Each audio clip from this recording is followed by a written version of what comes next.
Место спасения, говорит, Атланта, Ноя Кавказ, самая высокая гора Европы, плато Шунудак. В том числе тех, которые служили для полетов на Сириус. Ну, я первый раз стал, там очень страшно было. Там только вера на Всевышнего, в любом случае. Какой бы ты мастер, супермастер, говорят, где кантоходцы выступают, там надолго злый дух исчезает. Так-то никаких легенд не придерживаюсь. Я сам как легенда, да. Приветствую всех, друзья. Передача «Диалог», беседа с интересными людьми. И сегодня у нас очень интересный гость. Камиль Мамаев, селя Цоукра-1, потомственный канатоходец в 6-м поколении, насколько я знаю. Ассаламу алейкум, уважаемый Камиль. Ва алейкум салам. О возникновении канатоходцев, Камиль, существует очень много легенд. Одна из легенд, которая пришла еще, видимо, из зороастризма, когда девушка, которая вышла замуж, должна была в дом жениху по канату там, или по деревянной какой-то палочке, там, типа каната, пройти и принести огонь в дом супруга будущего, чтобы у них жизнь была счастливой.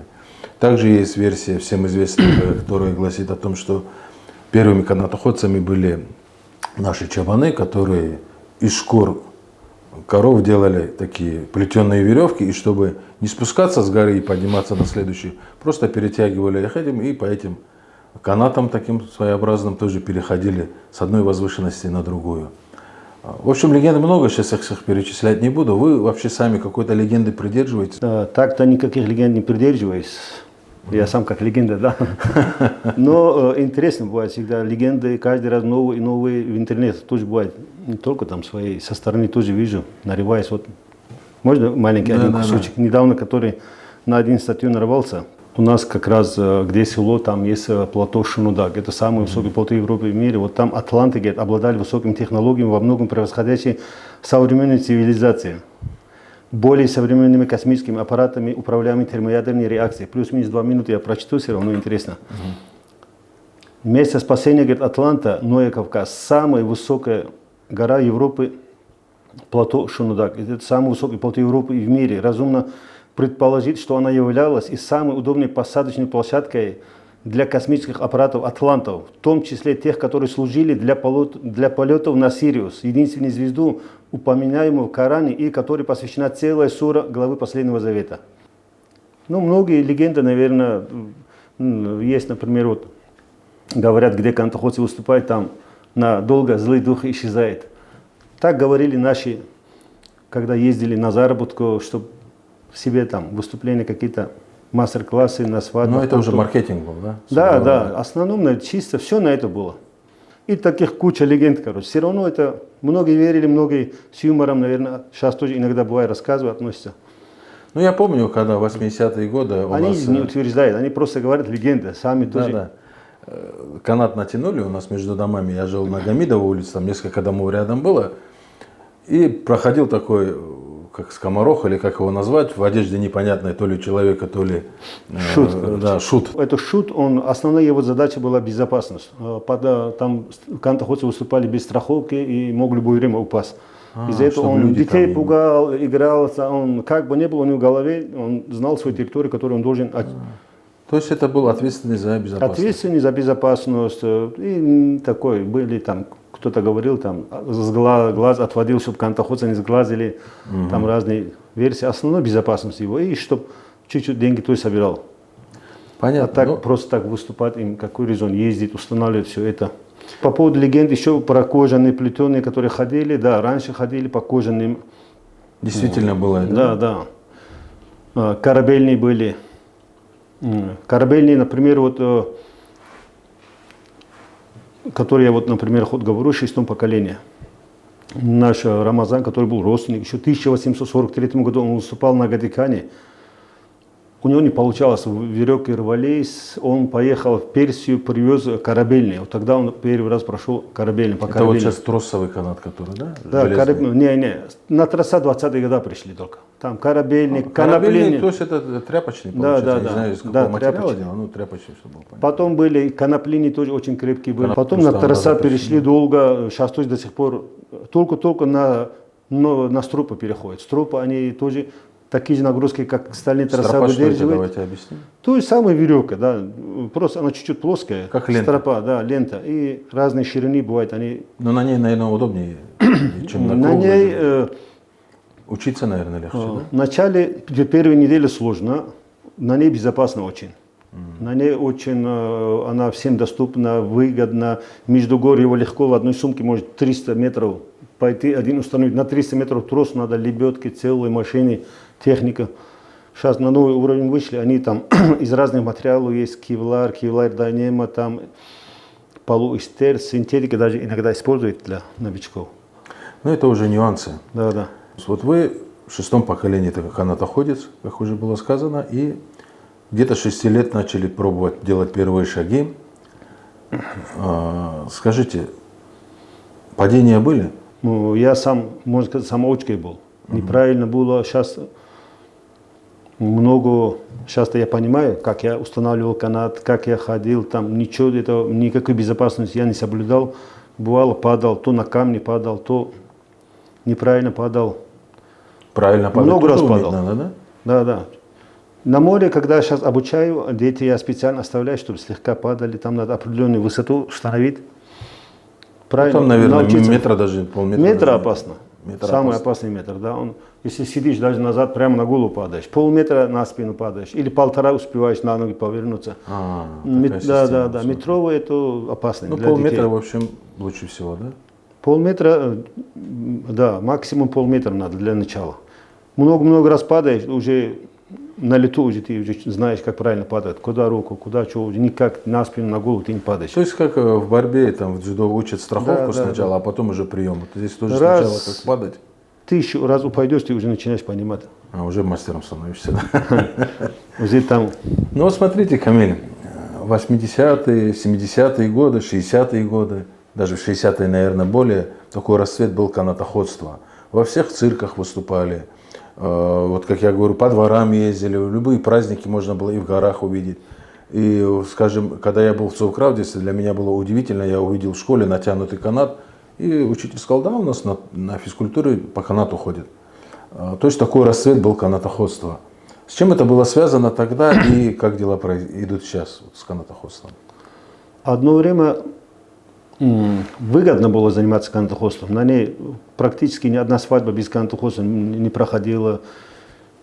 Имеете в виду в горах? Да, все, в основном наши односельчане всегда ездили на заработку всю Среднюю Азию, везде выступали. Но научились ходить и выступали, сделали группы там, между собой. Конкуренция большая была. Где конкуренция, там развитие. Во всех цирках почти наши односельчане выступали, во всем уже мировые награды выигрывали. В то время они его подняли на уровень. Из-за этого Цовкра-1 сейчас считается столицей канатоходцев. Столицей? Да, Машалла. столица канатоходцев, можно загуглить, сразу выйдет Цовкра-1.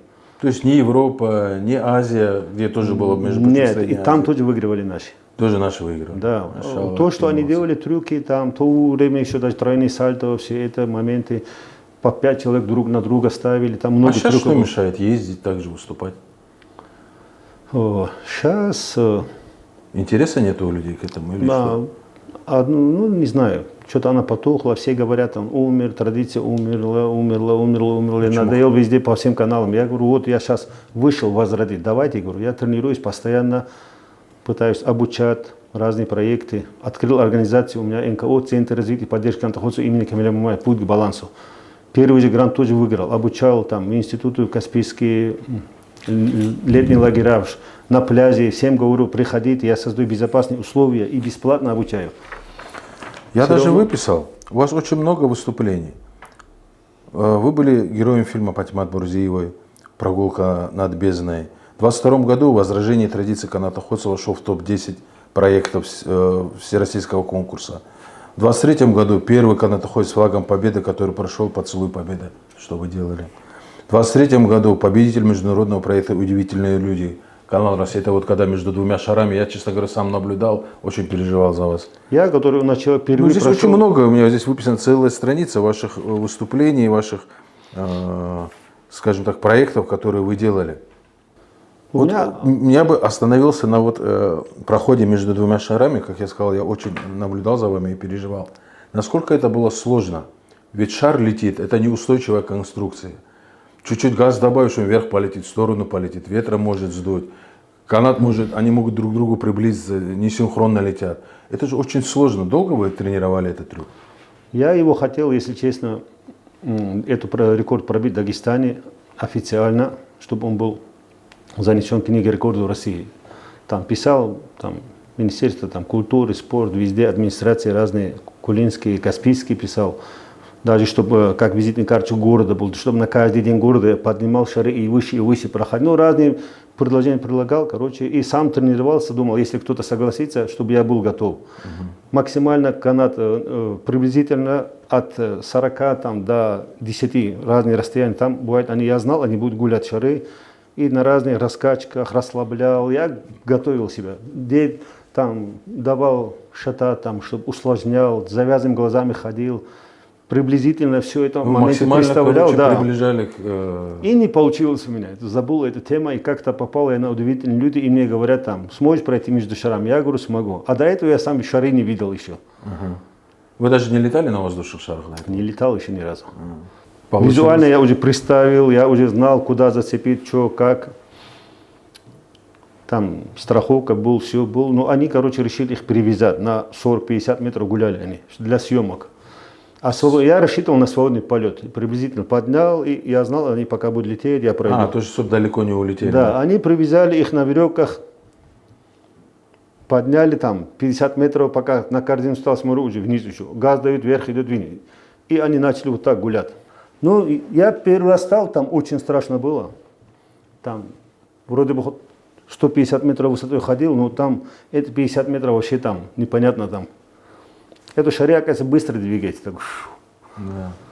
С первого дубля получилось?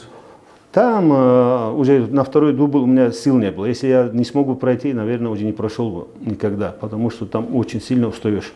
Ну да, нагрузка на ноги. Я уже думаю, вот канат, все, больше мне ничего не нужно. Максимально пытался концентрироваться, да, все там, что только не говорил сам себе. Там и времени не было, там надо полчаса на это было, потому что мы 12 часов ночи встали, туда поехали, в шары все это поднять, там чуть-чуть еще уже солнце поднимается, сразу ветер появляется, там уже... То есть вы успели, уложились, да, с первого дубля это сделали? И мне повезло, что это шары, я им командовал, а ему кричу, тому кричу. Между они, прочим, короче, синхронно, что было. Попало в кадр, один сильно не делал, что-то вы регулировали. Да, газ. Когда уже в конце, подходили. Многие начали, оказывается, тоже, если кто-то хочет по России, сейчас у нас фестиваль бывает, собираемся, пытались ходить, тоже у них что-то не получилось. Пока не получилось. На этом проекте было много людей, 1000 человек, короче, они отобрали 40. Потом был 5 выпусков, и по 8 человек каждый день выступали. И я был 5-й выпуск. Вот этот выпуск как раз максимальный процент голосования, который там, передачи, которые не было, 40% за голосование, я попал в финал. А откуда знал, я попаду? У меня номера нет финального, ничего нету. И они спрашивают у меня уже, что ты будешь делать? Я им кучу накидал там, со штангой, говорю, пройду, завязанными глазами, Москва-Сити пройду, там, тут, где они студию, их не студию, тоже, оказывается, они арендовали, большая студия. Им тоже не разрешили, не сверлить, ничего. Все варианты предлагал, короче, в конечном счете я вспомнил мотоцикл как раз здесь. Первый проход на этом мотоцикле тоже Укра-1 я сделал у себя. Испытания делал там. Короче, предлагал разные варианты, в том числе и мотоцикл предложил. Я сказал, если надо будет, я оплачу все ваши расходы, говорю, и хочу показать красоту Дагестана. Приезжайте вот сюда, я проеду по Канаду на мотоцикле. Ну, все варианты, пробросы, то, что, или если свои идеи закиньте, говорю, я заряжен.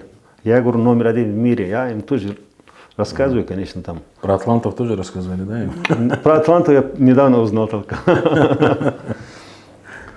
Через полдня они позвонили, сказали, все, едем в Дагестан.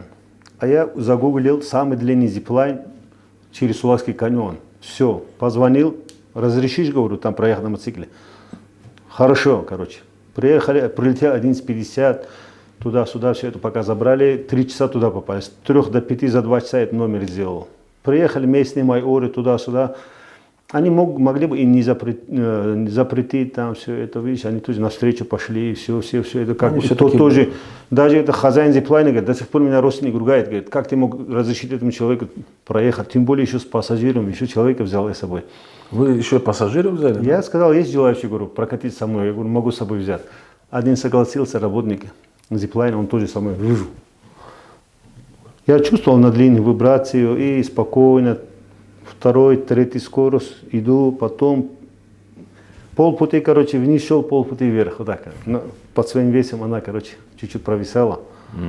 И потом под конец крутой подъем увидел, первый включил и аккуратно. Там тоже, наверное, чисто уверенность в себе в первую очередь, наверное, тоже. Ну да, без этого куда. Если чуть-чуть бояться, он скидывает. Мотоцикл. Кстати, это вы побили мировой рекорд же, да, проходя на мотоцикле? Это все рекорды, даже элементарно, это даже не рекорд России. Там надо им платить. Вот сейчас я написал книгу рекордов России. Хочу на самую высокую полоту Европы и мира Шунудак. Прямо от Аукра-1. Столица Кантахоца находится подножия горы Шунудак. Прикинь, самую высокую полоту у нас. Зафиксировать хотел я этот рекорд именно вот там. Им тоже написал. Но за сертификат они уже 495 просят. Я не знаю, это грабеж или что, но посмотрим. 495 только за сертификат. Я попросил вот односельчан там тут, я говорю, чуть помогите, говорю, именно я хочу этот рекорд не чтобы просто пройти. Да, все эти трюки мои рекорды. Ну, официально же хочется тоже занести, чтобы это посвятить, например, это 80-летие Победы, я хотел бы посвятить это проход, сделать такой табличку тоже с 80-летия Победы написать и на этом самом высоком тяжело плато. На мотоцикле идти, ехать? Там опыт, чувствовать надо трос, на вибрацию, ответственность, саму правильная конструкция, все это. То есть предварительный расчет очень важен. Расчеты, правильные расчеты, да. Все это, все мировые фантазеры, все это трюкачи, там чудеса нет. Правильные расчеты и максимальная тренировка, и все. Еще следующий ваш проект, в котором вы приняли участие, который мне бы хотелось заострить внимание, это фильм, который сняли немецкие авторы по канату над ущельями Дагестана, по-моему, назывался это на немецком этот фильм. Там много, я уже сам запутался, постоянно. Американский был, немецкий, да? Там. Да, это не первый фильм, получается, был? Который там много фильмов. Есть у меня там по полтора часа, по полчаса, которые по 40. Так они на вас сами выходят, или вы даете какой-то? Я не знаю, кто-то дал номер, говорят, то сами выходит, то там увидели, то тут. 10 тысяч в день, говорю, я в вашем распоряжении. Нам, говорит, ничего не надо, мы хотим твой образ жизни снять. Я иду, кушаю, они снимают. 5 человек ходят за мной, короче, одно время. То есть реалити-шоу? Я не знаю, что они снимали. Я в спортзал иду, они на море бегают, они снимают. Там. Иду куда-то, везде ходят. Я уже в Кисловодск даже поехал на фестиваль, туда они приехали. Все это выступал, тоже они приезжали. Все расходы тоже оплачивали, платили нормально. Я говорю, я в сериалах даже буду сниматься. Ну, были вопросы, и обычные съемки тоже, конечно, много вопросов. Когда ты ходишь в 6-м поколении, наверняка у вас какая-то традиция есть, прежде чем выйти на канат. Вот, к примеру, я разговаривал с одним спортсменом нашим. Он говорил, перед выступлением обязательно барана режу и раздаю, чтобы выступление было удачным. Кто-то говорит, я там еще что-то делаю, кто-то там читает что-то. У вас есть там какая-то, может быть, молитва такая, которую вы читаете, прежде чем подняться, или просто бисмилла и вперед? Я в первую очередь перепроверяю свое оборудование.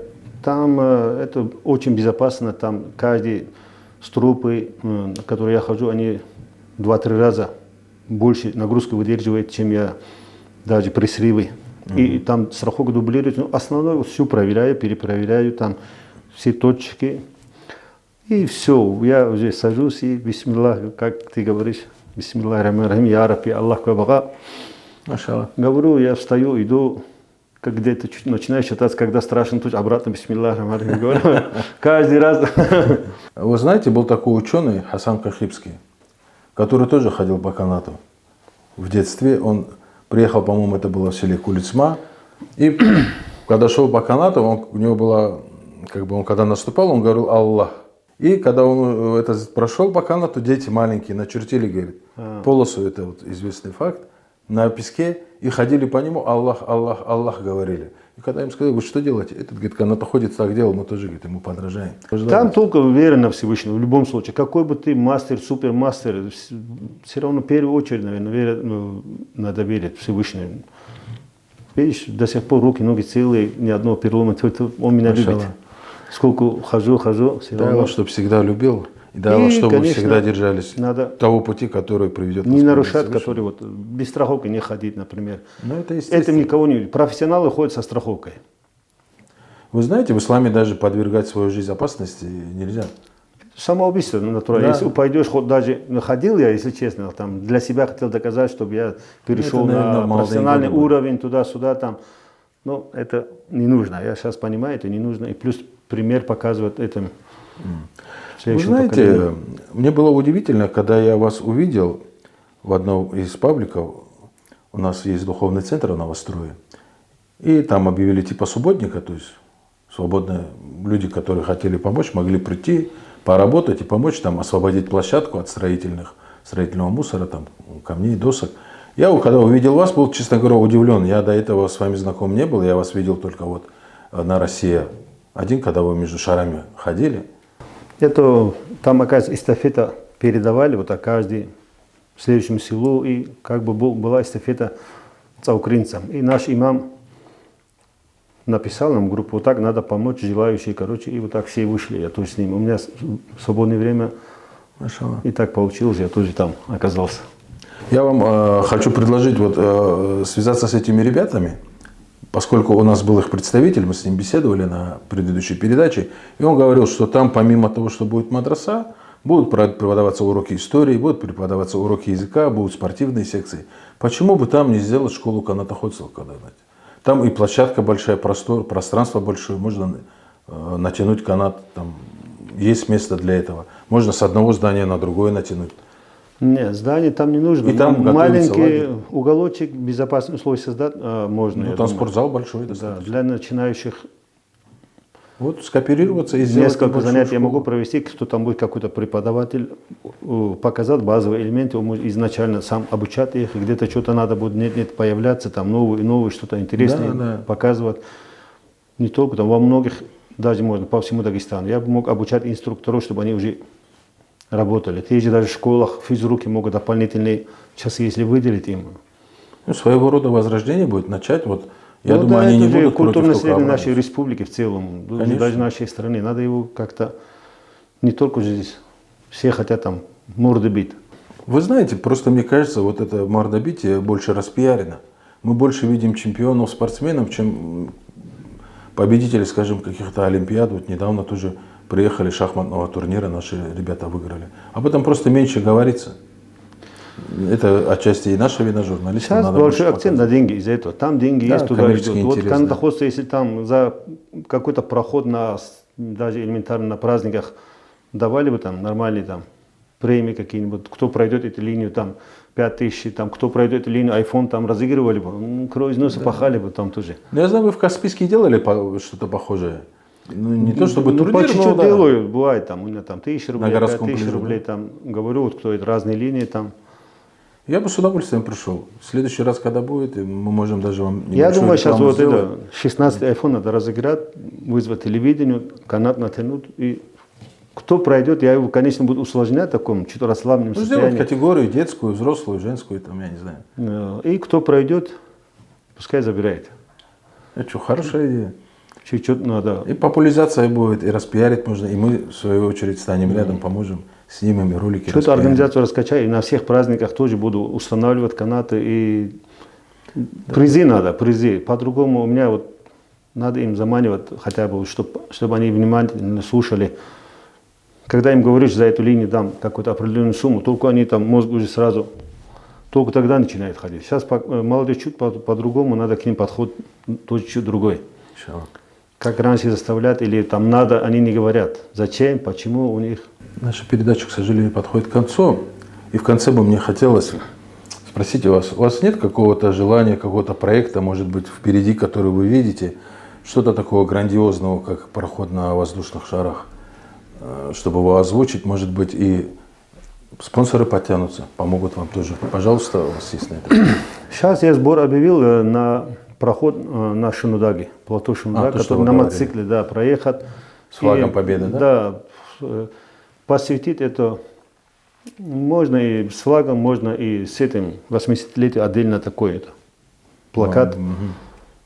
Посвятить это, как бы, этот год президент наш Владимир Путин объявил годом вот это юбилей 80-летия. 80-летие Победы, да. Было бы здорово, мы тоже, иншаллах, станем рядом, чем сможем, вам поможем.